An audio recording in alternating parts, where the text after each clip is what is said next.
Good morning, and it's great to see the place so well filled again. There have been many celebrated engineering and building projects down through the ages. The Great Pyramids, the Great Wall of China, the Roman Colosseum, we've had the Taj Mahal, the Eiffel Tower, the Panama Canal, the Golden Gate and the Brooklyn Bridges, the Empire State Building, and the Belfast Odyssey. Well, this morning we'll be thinking about another great construction project, the rebuilding of the walls of Jerusalem under the direction of Nehemiah, God's engineer, who completed his job in a mere 52 days. So if the title of our previous study was Nehemiah's Burden, this week it is Nehemiah's Project. Indeed, we might label it Project Jerusalem. And as before, having completed some analysis of the text, then I'm going to draw out 3 lessons. And I said that each time one of those lessons would focus upon a particular aspect of Nehemiah's leadership qualities. In fact, this week, to be honest, nearly all 3 of them reflect something about Nehemiah's leadership qualities. But let's turn to our text then for today, and we're going to read Nehemiah chapter 2. In the month of Nisan, in the 20th year of King Artaxerxes, when wine was brought for him, I took the wine and gave it to the king. I had not been sad in his presence before, so the king asked me, "Why does your face look so sad when you are not ill? This can be nothing but sadness of heart." I was very much afraid, but I said to the king, "May the king live forever. Why should my face not look sad when the city where my fathers are buried lies in ruins, and its gates have been destroyed by fire?" The king said to me, "What is it you want?" Then I prayed to the God of heaven, and I answered the king, "If it pleases the king, and if your servant has found favor in his sight, let him send me to the city in Judah where my fathers are buried, so that I can rebuild it." Then the king, with the queen sitting beside him, asked me, "How long will your journey take, and when will you get back?" It pleased the king to send me, so I set a time. I also said to him, "If it pleases the king, may I have letters to the governors of Trans-Euphrates, so that they will provide me safe conduct until I arrive in Judah? And may I have a letter to Asaph, keeper of the king's forest, so he will give me timber to make beams for the gates of the citadel by the temple, and for the city wall, and for the residence I will occupy." And because the gracious hand of my God was upon me, the king granted my requests. So I went to the governors of Trans-Euphrates and gave them the king's letters. The king had also sent army officers and cavalry with me. When Sanballat the Horonite and Tobiah the Ammonite official heard about this, they were very much disturbed that someone had come to promote the welfare of the Israelites. I went to Jerusalem, and after staying there 3 days, I set out during the night with a few men. I had not told anyone what my God had put in my heart to do for Jerusalem. There were no mounts with me except the one I was riding on. By night, I went out through the valley gate towards the Jackal Well and the Dung Gate, examining the walls of Jerusalem, which had been broken down, and its gates, which had been destroyed by fire. Then I moved on towards the Fountain Gate and the King's Pool, but there was not enough room for my mount to get through.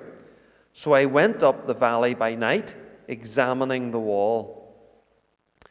Finally, I turned back and re-entered through the valley gate. The officials did not know where I had gone or what I was doing, because as yet I had said nothing to the Jews or the priests or nobles or officials or any others who would be doing the work. Then I said to them, "You see the trouble we are in. Jerusalem lies in ruins, and its gates have been burned with fire. Come, let us rebuild the wall of Jerusalem, and we will no longer be in disgrace." I also told them about the gracious hand of my God upon me and what the king had said to me. They replied, "Let us start rebuilding." So they began this good work. But when Sanballat the Horonite, Tobiah the Ammonite official, and Geshem the Arab heard about it, they mocked and ridiculed us. "What is this you are doing?" they asked. "Are you rebelling against the king?" I answered them by saying, "The God of heaven will give us success. We, his servants, will start rebuilding.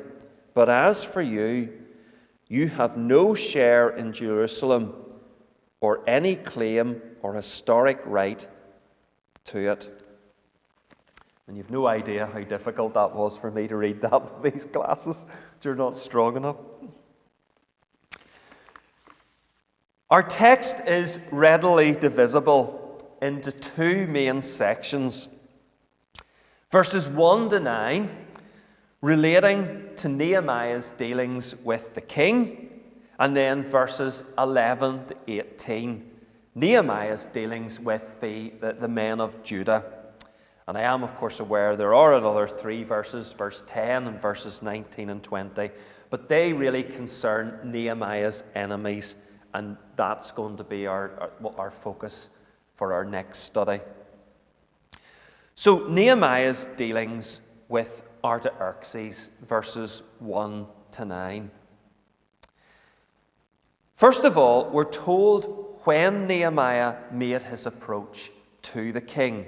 It was the month of Nisan, in the 20th year of King Artaxerxes' reign. Now that, the historians tell us, is March or April 444 BC, if you're really interested. As we noted last time, this was actually about 4 months after Nehemiah had received his brother Hananiah's report of the sorry state of Judah and Jerusalem. 4 months in which Nehemiah prayed to God in anticipation of an opportunity to act upon this deeply distressing news.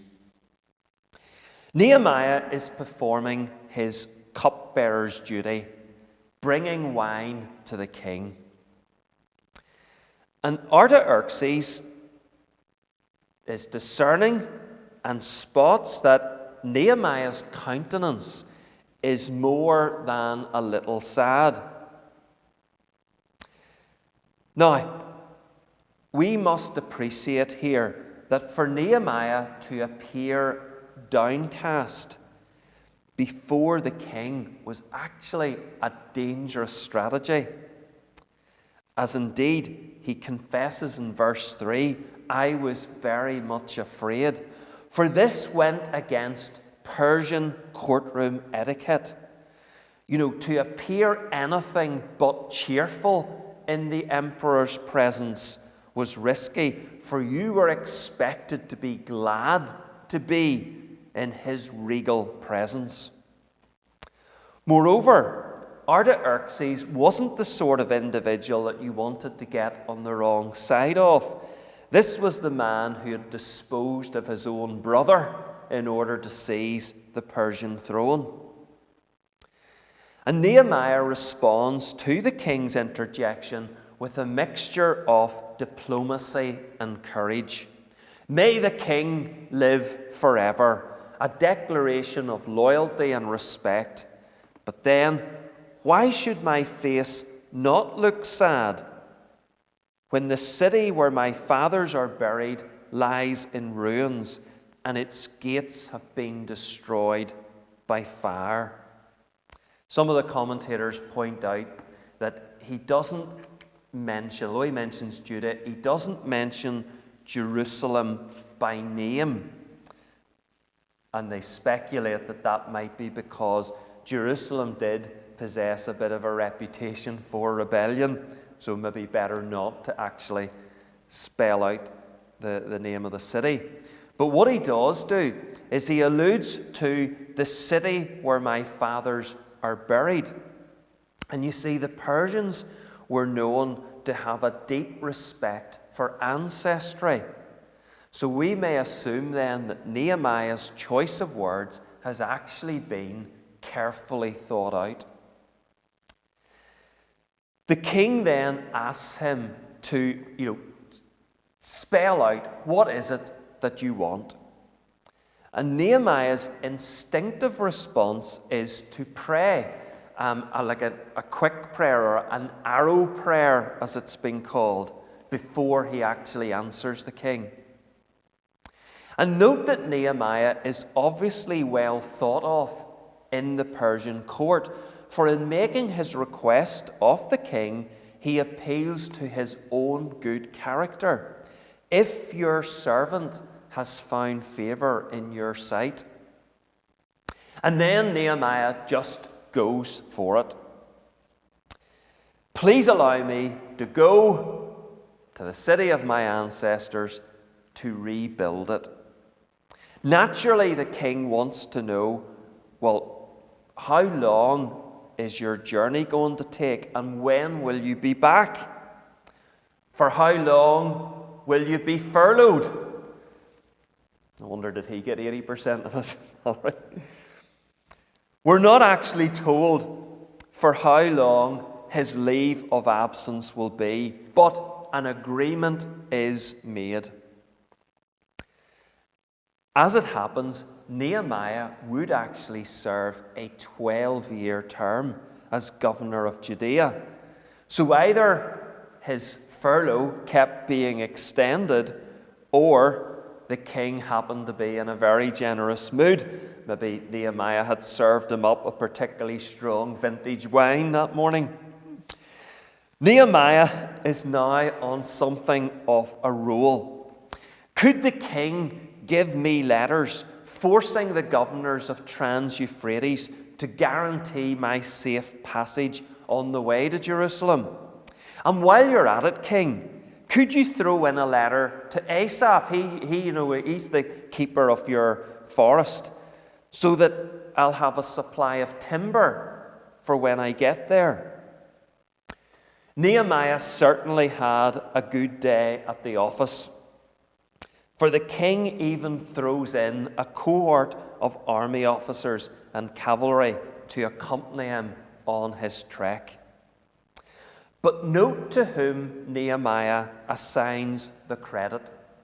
Not Artaxerxes, not his own skill or boldness, but, verse 10, because the gracious hand of my God was upon me, the king granted me my requests. Glory to God, not to man.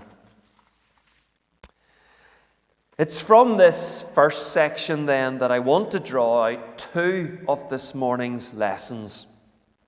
And the first is the particular aspect of Nehemiah's leadership qualities that I want to sort of lay stress upon. And that is the quality of courage. Courage. There can be no doubt that Nehemiah exhibited tremendous courage in making his bold approach to Artaxerxes. Nehemiah was taking his life in his hands by appearing crestfallen in the king's presence. And make no mistake about it, what he was asking for was no small thing.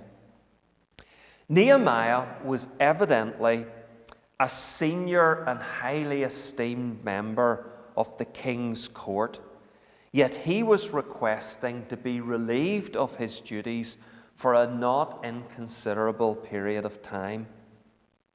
Also, and this isn't something that you'll get from the text of Nehemiah. You need to go to the book of Ezra to find this. But actually, what Nehemiah was asking Artaxerxes to do was to reverse his earlier decision to put a stop to the rebuilding of Jerusalem's walls.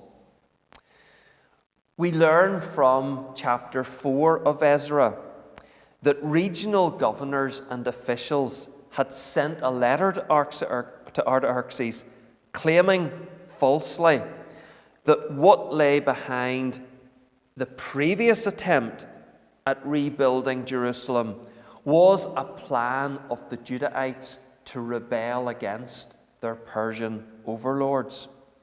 And that had been enough for Artaxerxes to put an end to the rebuilding work. That was that which had occurred as a result of Ezra's efforts. So Nehemiah was now actually asking Artaxerxes to reverse his earlier decree. Obviously, this took genuine mettle on Nehemiah's part, and the fact that Nehemiah admits to being very much afraid only actually adds to the courage that he displayed before the king in making this request. The reality is that all true leadership requires a measure of courage, and that applies certainly within the church context. We all know difficult situations arise and they have to be dealt with. And it's not always possible to deal with such situations without confrontation. It isn't easy, it isn't pleasant, but it cannot be ducked.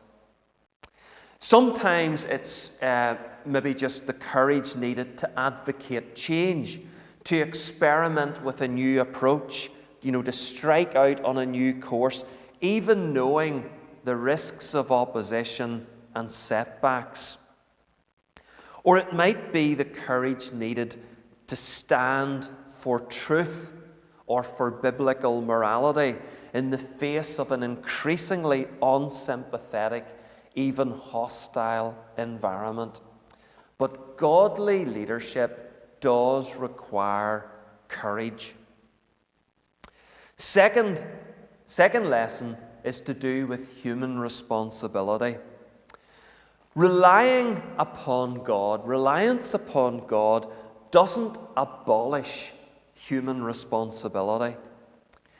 Nehemiah was a man of faith, and as we saw last time, he was most certainly a man of prayer.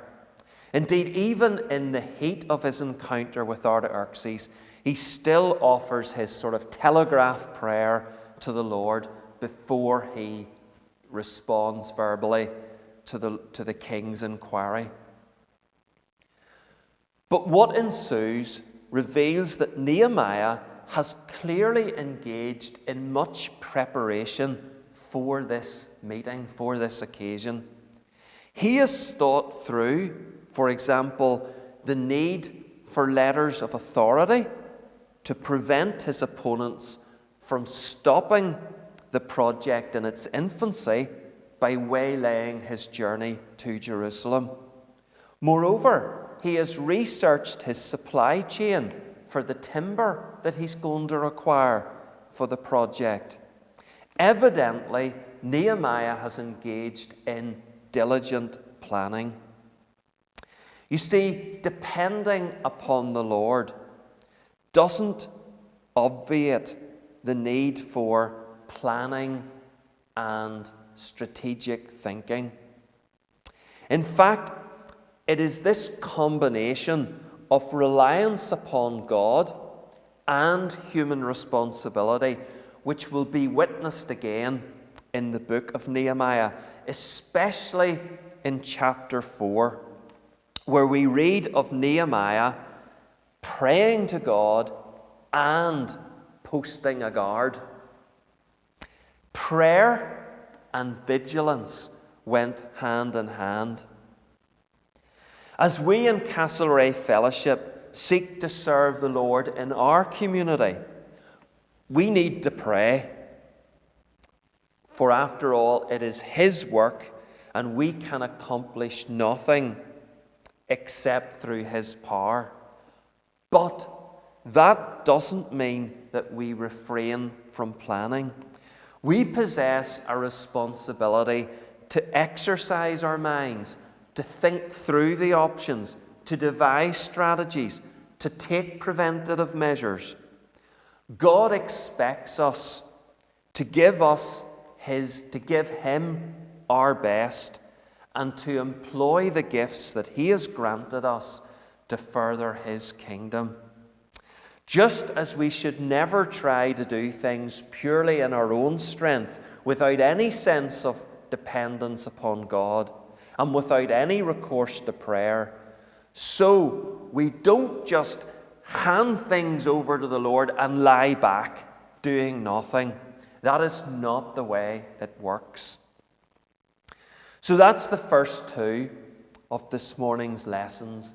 The need for courage, but also human responsibility must go side by side with reliance upon God. So let's go back to our text then for our second section, which is Nehemiah's dealings with the men of Judah, verses 11 to 18. And first, we should note how, typically, Nehemiah downplays his journey, simply stating that I went to Jerusalem. What Nehemiah doesn't tell us was that this was a 900-mile journey from Susa to Jerusalem, which he didn't complete by plane, train, or automobile. Commentators also like to point out that Nehemiah took a 3-day period to recuperate, and they make the sensible observation that rest is important in the work of God. But after his 3 days' recuperation, Nehemiah then conducts a nighttime reconnaissance mission, accompanied by only a few men and telling no one the purpose of his expedition. For clearly Nehemiah had no wish to alert his enemies to his plans. And also, he wanted to be sure that he understood the scale of the task before he would seek to persuade his countrymen to back him. And thus, under cover of darkness, he makes his way around the 2.5-mile circumference of the city, surveying the broken down walls and the incinerated gates. And it's only after he has gathered all the information firsthand that Nehemiah then shares his proposal with his fellow Judahites. To convince them of its merits, Nehemiah stresses two things. First of all, the sheer disgrace of the present condition of Jerusalem. Its lying in ruins reflects badly upon Yahweh in the eyes of the surrounding nations. And secondly, he tells them that God's hand has been upon him in his dealings with Artaxerxes, how he has been shown great favor and has been authorized and equipped to launch a rebuilding mission. And this proves to be sufficient to get his countrymen on side. Verse 18, they replied, "Let us start rebuilding." So they began this good work. And that takes us to our third and our final lesson for today. And that is to do with the importance of motivation. Motivation. Any good leader must be able to motivate those in his charge or her charge. Nehemiah succeeded in getting the people of Judah to buy into his rebuilding project. And as the next chapter of the book will make clear, with its famous tagline of "Next to him, next to him, next to him," all strata of Judean society, officials, craftsmen, labourers, men, women, townsfolk, farmers, priests, laymen, all signed up to the task, all got their hands dirty as they gave themselves to this work. And we mustn't underestimate just what Nehemiah did achieve here. Recall that the last attempt at rebuilding Jerusalem had come to an ignominious end, and the city had now lain in ruin for many a year. Moreover, the people would have known that Jerusalem's enemies would not look kindly upon this rebuild, notwithstanding Nehemiah having the king's authorization for the project.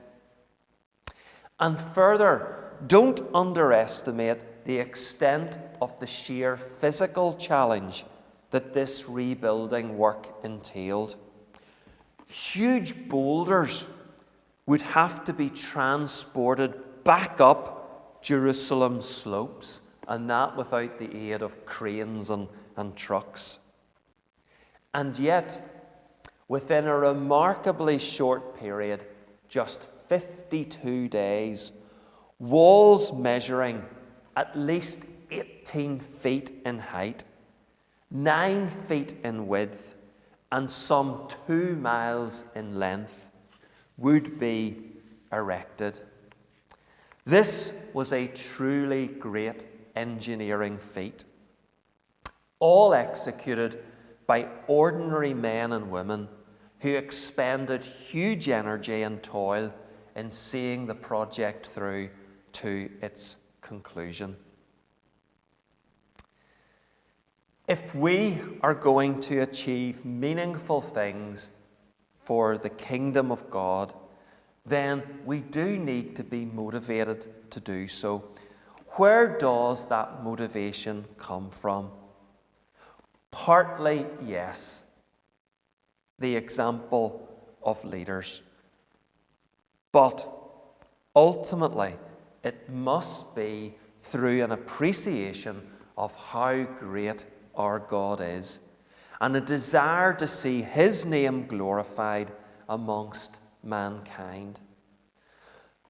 But also through a burden for lost souls, a desire to see sinners saved and coming to know our wonderful God in a personal way. And we should also be aware that God does promise His people that He will reward them for their endeavours. Any effort that is expended, any task that is fulfilled, will receive His eternal blessing. So let us, in Castlereagh Fellowship, follow in the footsteps of the people of Judah and put our shoulders to the wheel. Let us, as we seek to fulfill the Great Commission of taking the good news of Jesus to a lost and broken world, let us, put our backs to the task, pointing men and women to the glorious eternity awaiting those who place their trust in Him and who give their lives for the sake of His great name. Amen.